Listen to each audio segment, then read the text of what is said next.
Assalamualaikum warahmatullahi wabarakatuh. Pada hari ini merupakan pertemuan pertama mata kuliah penanganan anak berkebutuhan khusus, dan saat ini kita akan mendiskusikan mengenai satuan acara perkuliahan. Artinya materi-materi apa saja yang akan kita bahas selama satu semester, kemudian nanti hal-hal apa saja yang terkait dalam perkuliahan ini. Tujuan dari mata perkuliahan ini yaitu setelah mengikuti perkuliahan mengenai penanganan anak berkebutuhan khusus, mahasiswa diharapkan mampu memahami konsep tentang anak berkebutuhan khusus serta penyebabnya, dan bagaimana nanti mahasiswa mampu mengidentifikasi anak berkebutuhan khusus. Artinya dari berbagai macam jenis kebutuhan anak yang berkebutuhan khusus seperti apa. Selain itu, mahasiswa juga diharapkan mampu memberikan layanan ataupun penanganan secara tepat bagi anak yang memiliki kekhususan atau anak berkebutuhan khusus. Selanjutnya di sini berkaitan dengan deskripsi isi. Ini berkaitan dengan materi-materi apa saja yang akan didiskusikan selama satu semester ke depan, dan selanjutnya berkaitan dengan pendekatan pembelajaran di sini.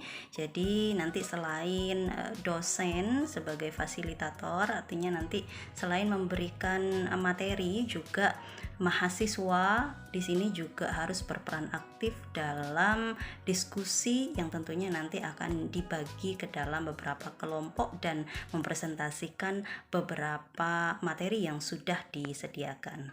Selanjutnya berkaitan dengan sistem penilaian. Jadi di sini penilaian itu memperhatikan beberapa poin. Poin yang pertama yaitu kehadiran, yang selanjutnya diskusi atau partisipasi Anda di kelas seperti apa, kemudian juga makalahnya atau tugasnya, dan UTS, kemudian UAS. Jadi nilai akhir itu adalah akumulasi dari seluruh poin yang disebutkan tadi.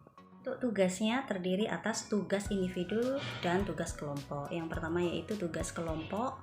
Jadi tugas kelompok membuat makalah, silahkan dibentuk 11 kelompok sesuai dengan materi-materi yang sudah disediakan. Jadi untuk hari ini penjelasan mengenai SAP, kemudian pekan depan ini saya yang akan menjelaskan terkait dengan konsep seperti apa anak berkebutuhan khusus itu. Kemudian selanjutnya bisa dilanjutkan oleh kelompok hingga 11 kelompok.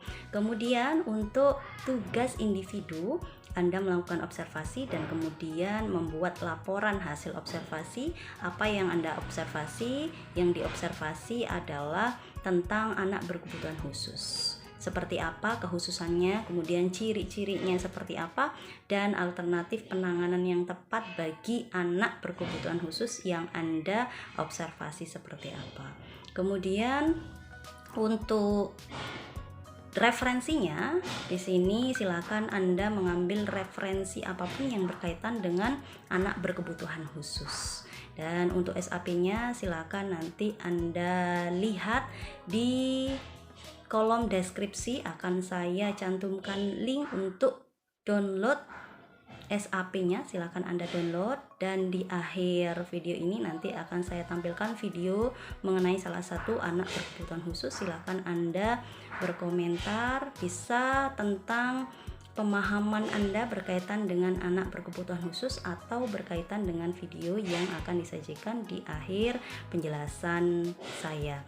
Komentar Anda sesuaikan dengan nama di presensi ya. Jadi silakan tulis nama Anda di presensi.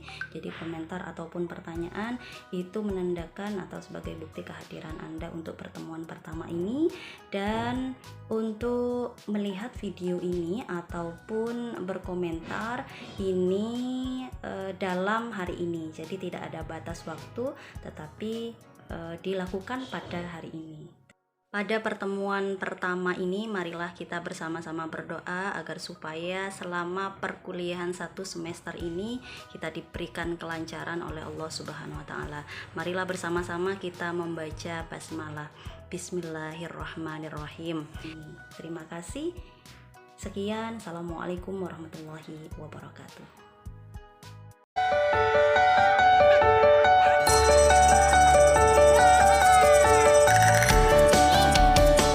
Bagaimana bagaimanapun mereka sebenarnya anak normal.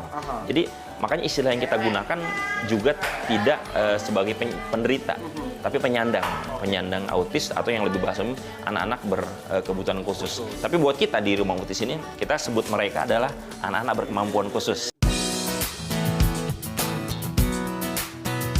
Adalah Deka Kurniawan, salah satu orang yang peduli dengan pendidikan dan anak dengan autisme. Ayah 4 orang anak ini merasa prihatin saat mendengar keluhan 2 orang rekan istrinya tentang mahalnya terapi dan pendidikan bagi anak-anak dengan autisme. Dibantu istrinya Laili dan 2 orang rekannya, Deka mendirikan Rumah Autis pada 2004. Sejak awal berdiri, Rumah Autis memang lebih mengutamakan anak dengan autisme dari keluarga tidak mampu. Kini, Rumah Autis telah membuka 9 cabang dan masih mengutamakan anak-anak dari keluarga tak mampu. Untuk memberikan rasa aman dan menyenangkan di Rumah Autis, Deka dan timnya mengatur kurikulum berdasarkan pengalaman dan pengamatan. Anak-anak ini kalau setiap hari sebelum kelas memang selalu dikumpulkan? Iya, selalu kumpul. Sebelum masuk ke kelas masing-masing mereka orientasi dulu, terus gabung dulu, ada kebersamaan jadinya di antara sesama anak sosial. Kan di situ kan jadi justru belajarnya kan begitu, jadinya mereka melihat modeling dengan sesama. Deka dan timnya juga melibatkan para orang tua. Ricky Aldian salah satunya. Ricky sudah menitipkan putranya Muhammad Ihsan di Rumah Autis sejak 2009. Kalau dilihat dari perkembangan Ihsan itu nggak cukup ya, nggak cukup hanya sekedar terapi. Jadi perlu ada sosialisasi di sekolah gitu. Jadi fokusnya terapi tetap terlaksana, kemudian dia juga butuh untuk sosialisasi dengan temannya, bermain dengan teman sebayanya. Untuk semua yang dilakukan Deka dan timnya, apresiasi datang dari berbagai kalangan. Deka beberapa kali mendapat penghargaan dan sering diminta berbagi ilmu dan pengalamannya selama mendidik dan mengelola Rumah Autis dan sekolah inklusi. Meski banyak yang sudah ia lakukan, Deka tak pernah merasa dirinya pahlawan. Apa yang ia lakukan semata-mata untuk kebaikan bersama. Kalau dibilang menjadi pahlawan, kita terus terang malah sesungguhnya malu ya. Kenapa? Karena sampai hari ini kehidupan mereka ya itu masih belum seperti yang diharapkan. Misalnya yang paling sederhana, sebagian besar anak-anak spesial yang kami tangani di yayasan ini itu belum memiliki kemampuan kemandirian yang final, yaitu dalam artian mereka bisa tidak memiliki ketergantungan yang tinggi, bahkan sampai pada tingkat mereka bisa memenuhi kebutuhan hidupnya sendiri. Kita baru bisa disebut berhasil ya kalau seandainya semua pihak, baik masyarakat terutama juga pemerintah, itu akhirnya menjadi aware ya secara sepenuh hati terhadap dunia spesial ini.